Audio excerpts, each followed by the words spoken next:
Service Transformation Committee. Could I have a nomination to elect a chair pro tem for today's committee meeting, please? Yes, I nominate Kerry Evans. Do we have any other nominations? No. Could we vote for Councillor Kerry Evans to be elected chair pro tem, please? You can show hands, please. Thank you. That's unanimous. Councillor Evans, I'll pass over to you. Thank you. Okay, thank you, Alison. Okay, items on the agenda. First item is apologies for absence. No apologies, Chair. Would it be worth introducing each other so we know who's in the room? Shall we do that? Yes, please. Okay, I'll start. I'm Alison Lowe, Democratic Services Officer, and I'll pass on to my right. Matthew Jones-Brown, Property Lawyer, Legal Services. Yes, Alan Jeffrey, yes, Councillor Gaplan's Ward. Amy Hawkins, Interim Director of Social Services. Councillor Louise Gibbard, Cabinet Member for Care Services. Lucy Friday, Interim Head of Service for Adult Services and Tackling Poverty. Lee Campbell, Principal Officer, Tackling Poverty Service. Simon Jones, Performance and Strategy, Corporate Services. That's all in the room, Chair. Okay, that's great. That's fine. Nona, is there a need for us to introduce ourselves online as well, or are we happy just to continue? You can do that for completeness, Chair. Okay, so I'll go first then. So Kerry Evans acting as chair for today, Councillor for Morristown. Leslie, do you want to go next? Yeah, Councillor Leslie Walton, one of the councillors for Townhill. Lovely. Angela? Hi there, Angela O'Connor, one of the councillors for Mumbles Ward. Thank you. Thanks, Angela. Mair? Mair Baker, councillor for the Pendary area. Thanks, Mair. Caroline? Or they just live streaming the meeting, right, Chair. Okay. So that's all for today. That's all. Okay, lovely. Chair, okay. sorry to interrupt. Can I just give my apologies for Councillor Alison Anthony as well? She just messaged me. She's really been feeling rotten all day today, so she's not going to be joining us. Yeah, thanks, Louise. Okay, on to item 2, disclosures of personal prejudicial interests. Do we have any? Can't see any indication there. Minutes of the previous meeting, which I believe was the 9th of December. Somebody happy to move those minutes as a true record? Yes, I'll move that, Chair. Okay, there we are. Mair and Alan, then that'll be great. Thank you. And then we're on to the substantive. No, we're not. So we've got Swansea Council Tackling Poverty Strategy so that's for information only, Alison, is it? Yeah, but Lee is here just to give us a brief overview of the report that he submitted. Okay, lovely. Do you want to come in then, Lee? Thanks very much. Thank you, Chair. Yes, thank you, everyone. Yeah, very quickly, just to give people a bit of background to the paper. So, and we've talked about it in previous STC meetings before, but so this, you'll see the first draft of the refreshed Swansea Council Tackling Poverty Strategy has been provided. Just a bit of very quick background. The process to developing this strategy started way back around about August 2023 time. When we were doing a public survey, when we were seeking the views of the public on what our approach should be to tackling poverty in Swansea. We received over 300 survey responses at that time, and it was the start really of a period of engagement and working with individuals and organisations to develop this strategy. A series of actions I could list off, but just to reassure, we've been to externals, organisations. We've had our own poverty partnership forum where we've brought in organisations that are supporting poverty in Wales, in Swansea, sorry. We've been public with the likes of the One Stop Information Shop in September last year, working with specific cohorts, working with our own staff, conducting surveys, working with the likes of the Strategic Equalities of Future Generations Board. So a lot of action has gone on to make sure that we've developed this strategy with as many insights as possible. Strategically pulling the strategy together has been a challenge, but we've been doing that through a lot of sort of desktop research, a lot of engagement with Welsh Government, through the likes of the Tackling Poverty Network, that is run by Welsh Government. We've been incorporating the the child poverty strategy document that was published by Welsh Government about a year ago, and the likes of the Audit Wales reports that were produced just before that to provide the outcomes of their tackling poverty review. So just to give people the idea that, you know, this strategy contains a lot of that information, but to summarize it all and to pull it into what our priorities should be, what our vision for poverty should be in Swansea. That has been the challenge. So happy to, when we get into it, if there are any questions about the document itself. But just before we do that, just to reassure that this is an opportunity for taking some of that information on board before it then goes through approval to go out for public consultation. So there's plenty of opportunity coming for people, communities, the wider council as well, to contribute to this document before it is finalised and signed off.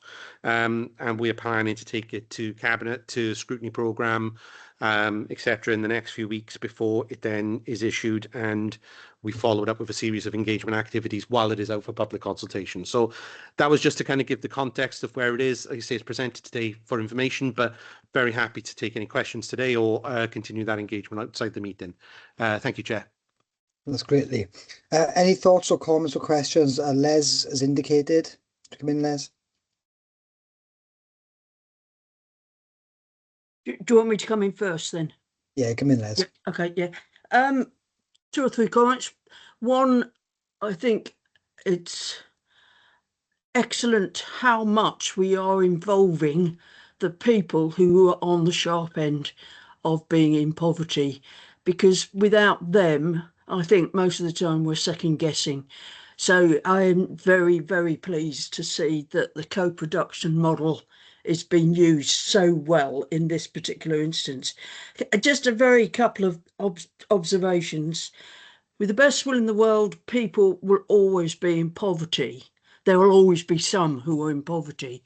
And one of the things I've said, and I'm sure I've said it at this meeting and I've said it at other meetings, I have a bit of an obsession about the words rich and poor, because I think they are very misleading and they add to this idea of stigma. And I think that's one of the things I want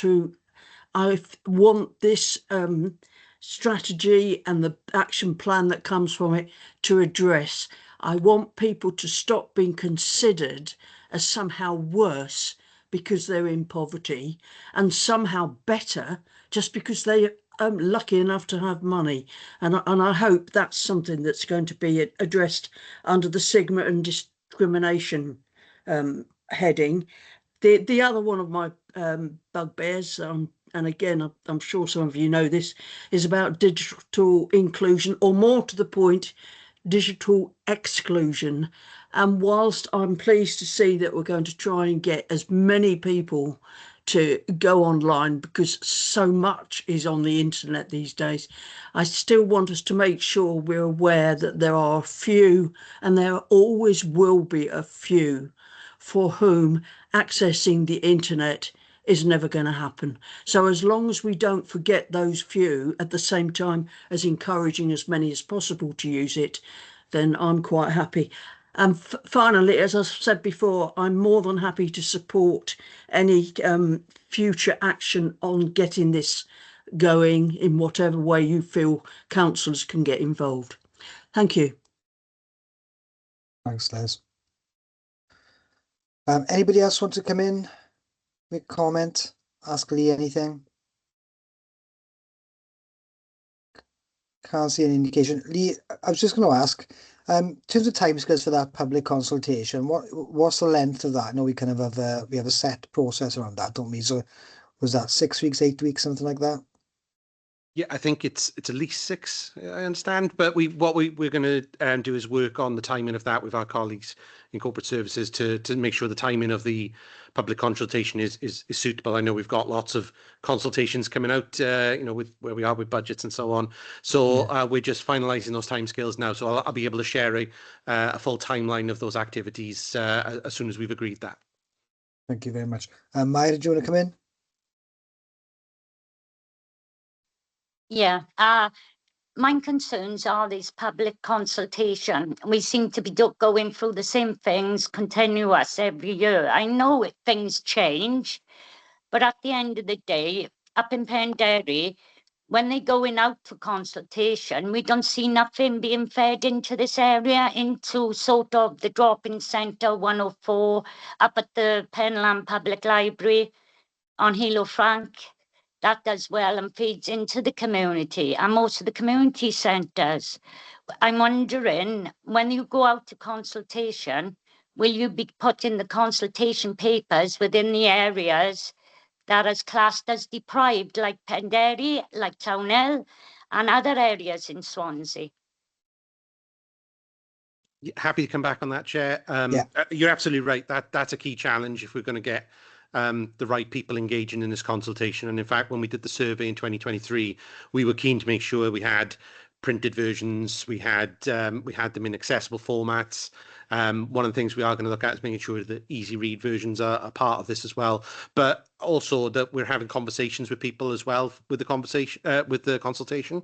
So my team will be looking at where we can get out into community settings, into events like the one-stop information shop that I mentioned previously, so that we can be visible and we can actually have conversations with people, not just can you fill in a form and it goes into the process from that point. So I'm planning that there will be quite a few activities, and I can come back with an agenda so that we can share that with the councillors in different communities and make sure that's promoted appropriately. Okay, thanks, Steve. Les, do you want to come back in? Yeah, just following on from that, I can totally identify with what Maya's just said, and I suppose that picks up in a way my point about some people not being able to access this online, hence paper copies. So that's great to hear. The other issue I have sometimes with consultations is making sure that we take in all the information, even if people give it not via an actual survey paper. They give it because they've given a comment, or they phoned in, or they've sent in an email. Is that going to happen, or have we got the facility? Because I know it means more resources, but have we got the facility to make sure we take on board everything that comes in, not just something that comes in on a sort of more formal survey? Thank you, Councillor. Yeah, happy to come back on that too. You're absolutely right, because we have everything from people writing reams of comments in documents, etc., to just conversations. I know, for instance, when we did the engagement to develop this draft, like, for instance, I went to the Swansea Asylum Seeker Support Group and we sat down with people and we had really important conversations that we then took away as a team and fed that back into what the document has become. So yeah, we've got the Tackling Poverty Development team that's going to be supporting us through this engagement process. So I've got staff that we'll be able to go to these various events, that we'll be able to capture these various things. I'm also hoping to do some online stuff with various groups and organisations and within the council as well, so that we've got as many opportunities to capture this stuff and then take that insight on board. So it's not just going to be the people who formally complete a public consultation response. We want to just use this as a catalyst for conversation as well. Okay, great stuff. I can't see anybody else indicating, unless there's anyone in the room that's indicating. Alan, do you want to come in? Yeah, just a very quick comment, Chair. Yeah. I've taken some time to actually read the document on this occasion. Yeah, thanks for that. And I just make a comment about Nelson Mandela's point there: as long as we have poverty, there'll be no rest. And I think you've experienced that, because there can't be much. The one thing I wanted to take up actually is is your involvement or the integration with local people who have living experience and with poverty. I mean, where does this actually take part? I mean, are there places within the city and county that we can all get together to discuss these items? Brilliant question, because that's absolutely one of the things we're trying to address with the strategy, because right now there are lots of avenues for people to raise issues. It's just the coordination of feeding a lot of those discussions and comments and feedback into a structure. And it's one of the recommendations that came out, not just of the work that the Swansea Poverty Truth Commission did, where they were saying about we need something like a lived experience panel or forum that brings all of that stuff together, but also the governance that sits behind it, so that we can connect the existing networks and forums and groups and community activities that are going on, so that if something is said that in a particular forum or environment, we can bring that into this governance model. So that's something that we've already identified will be a priority for us to set up. It came out of the recommendation from the Audit Wales report about a lived experience panel. So we've put that into our planning as well, and that's one of the things that we'll co-produce with people and communities as we go forward. So I think my answer is we've probably got aspects of it going on at the minute, but probably not a great way to coordinate it. The strategy will help us organise that better and set up a forum to make it happen in a better way. Lovely. Okay, thank you, Lee.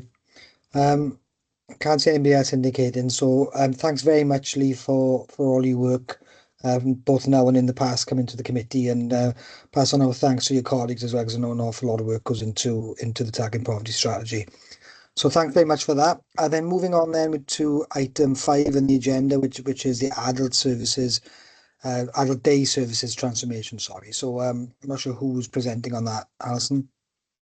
Yeah, if I could just oh, sorry, Alison, if I could just sort of make a few introductory comments, Kerry, and then I'm ably flanked by Amy and Lucy, who perhaps will come in with a bit more detail. And so essentially this report forms the culmination of the first stage of our work to remodel our day services, which I think started pre-pandemic really, but that kind of put a bit of a stop to things. But so we've picked that back up. We know that our day services are vital to the clients that attend them and their carers and families back at home. They fulfill a wide range of outcomes in terms of personal development skills, social engagement, and also respite. And they're also important community facilities as well. I know St John's, for example, hosts a men's shed. They also have helped with food bank and providing venues for things as well.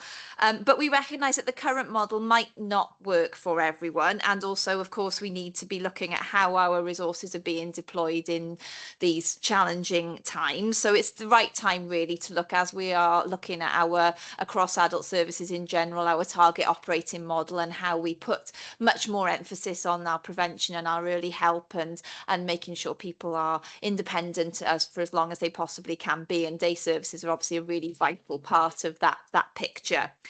So what we're proposing here, therefore, is a new model which offers 6 different types of day opportunities, focusing on really different areas of outcomes, and then depending very much on individual need, how people will access which one's, sort of an escalating scale, if you like. So it'd be really, really helpful today if we could have the committee's input into this new model, and if they think this is the right direction. We've already had a look at it briefly in cabinet informally, and so that very much then what is your input into that and what our next step should be. We're it's vital for us that we co-produce every single step of this journey. We've done a lot of work so far finding out what it is that people like about our day services and how we can build upon that, and then continue to model to work with service users and families and carers, and then potential future service users as well, to find out what where we go next. So I'll hand over. I don't know if Lucy or Amy want to give a bit more detail than that, or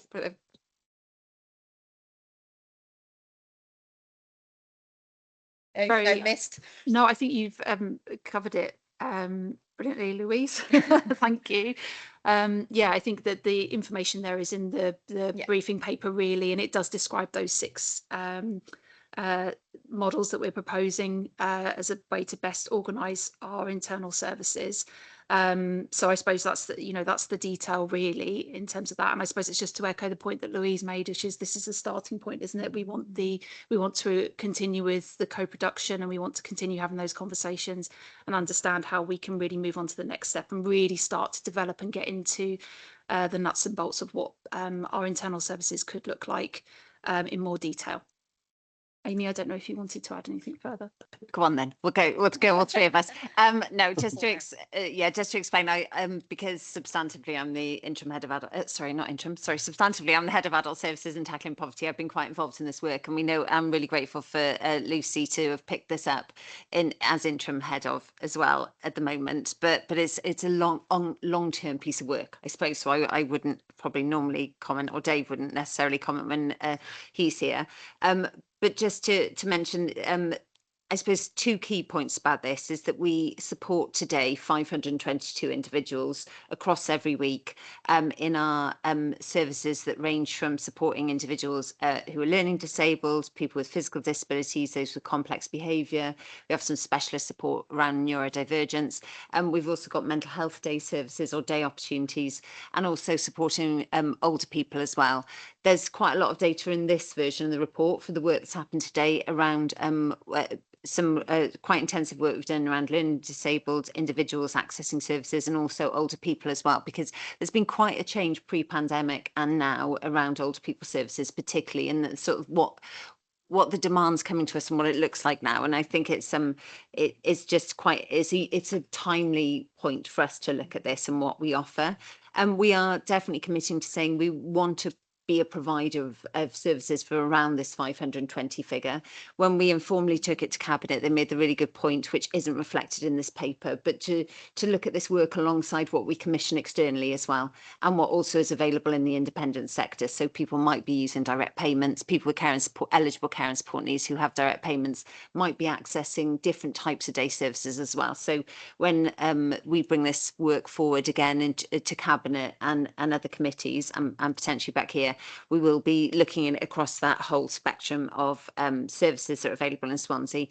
And the other thing is around our buildings. We've got a lot of buildings that we have at the moment, and I think a lot of this as well is looking at to make sure they're fit for purpose to what people want now as well, because just in the last 4 years we've had to temporarily close some of the buildings as well, just because they're not the infrastructure of the building just isn't good enough. You know, we've had some some just structural issues with the buildings, so we've had to temporarily move. Toronto Place being an example, they're temporarily housed in Forest Park, and it's these kind of things that we need to look at and make permanent, and look at the best use of the buildings we've got, really.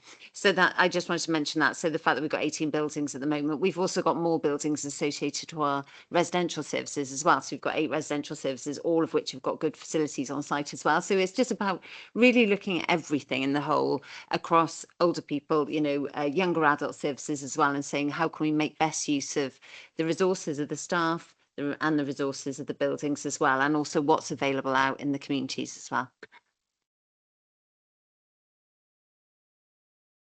Great, thank you all. Any comments, questions from the committee?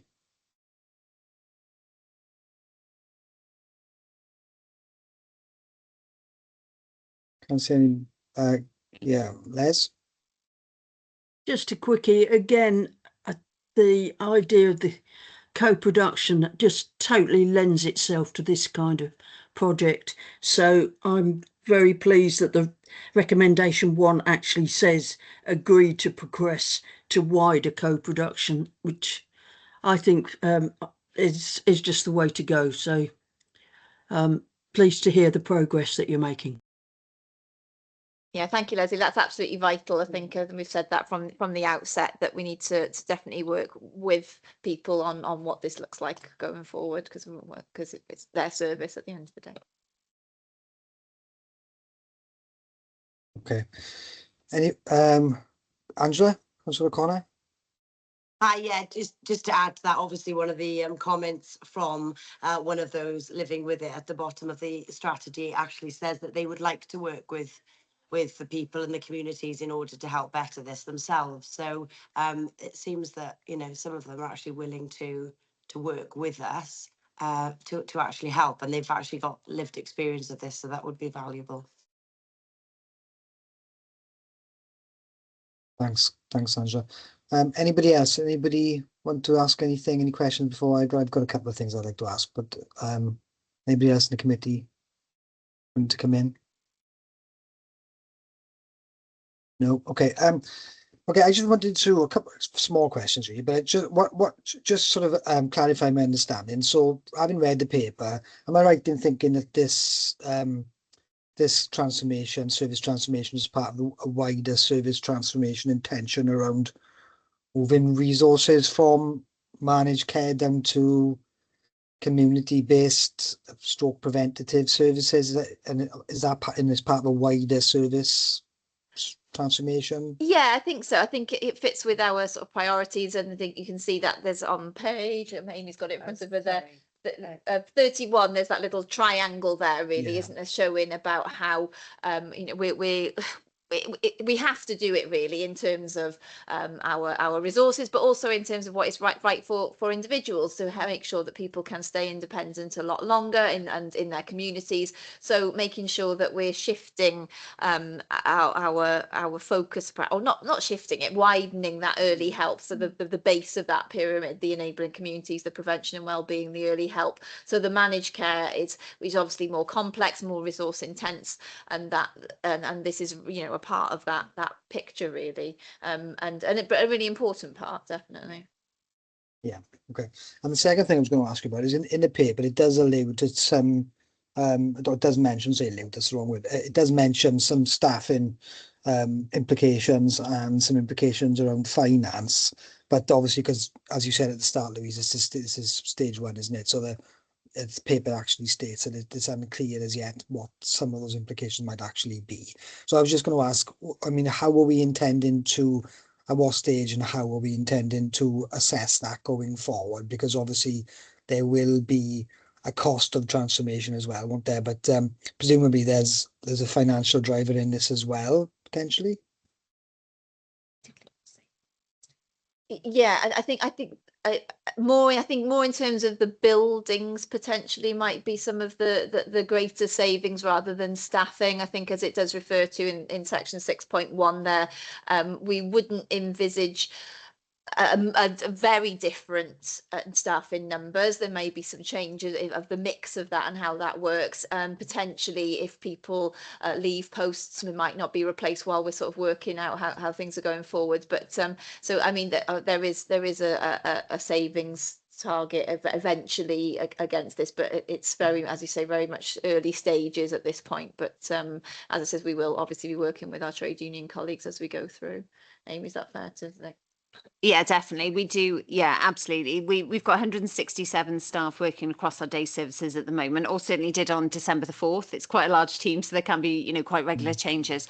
We won't necessarily replace like for like while we're going through this, but I think we anticipate still having the same number because we want to be supporting around 520 people still, or we think that's what the market's need is telling us. Again, further detail on each individual initiative, we'll work that through. But that support might be, for example, you know, we've got a lot of centre-based activities at the moment that are open, you know, every day of the week, and this might move towards more community-based activities, but we'd still need members of staff to support individuals with that independence in communities. So it's about that mix of stuff, just as Louisa said. Okay, thank you. Thanks, Amy. Angela, do you want to come back in? Yeah, sorry. So in other words, if someone does leave and you're saying that you're not going to replace them, you may actually still create a different role. So in terms of the 167 people, you're not actually, you don't envisage losing staff. I mean, I know you might lose staff and they may go and then you may not choose to replace that current role, but are you still looking to have that many staff members, or in time are you hoping that that will actually decrease? Yeah, exactly. I think we need to be flexible, but at the same time, yeah, we think that's the number of staff roughly that we will need to staff this new model. So yeah, so there might be a change, you know, from I don't want to give the wrong kinds of examples, but you know, from as Amy suggested, so from being in a building to in the community, but yeah, so we can't be more specific than that at this stage, but we're not talking about redundancies, for example. Absolutely not. Okay. Okay, so you have any other thoughts or comments from the committee on this item? Chair, just be helpful if as the committee were willing to endorse the model, if they could, you know, looking at the new sort of types of support available, and if this is the kind of thing that you think going forward is the right thing for us to do. Yeah, I mean, it seems a little early doors as well, but it seems pretty clear to me the intention. I don't know how anybody else feels. I'd be happy to endorse it, certainly. Show of hands. Yeah. There we are. Simon could tell me if Alan comes on that. I can't see. That's fine. Great. Lovely. Thanks very much again for coming, guys. It's really interesting, hugely important piece of work. I think Alan might have wanted to come in. Sorry, Chair. Oh, sorry. Alan, do you want to come in? Just a minor point, I think, actually. Is it 2.4 on page, if I get the right, page 32? It's just the last point, the last bullet point. It says respite for carer is a primary or secondary. Does that mean that there's support for carers in the programme?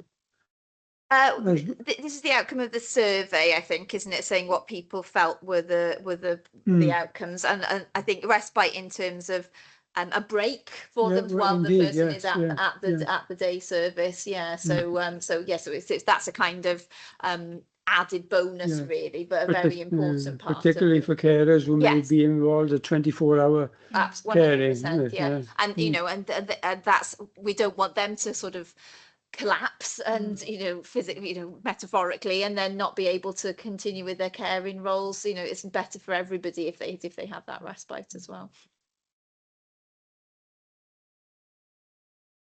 Okay. That's great. That's great. Thanks very much, guys, for all that work and for so you know, a plan that's going to be important for the people of Swansea. So thanks very much for that.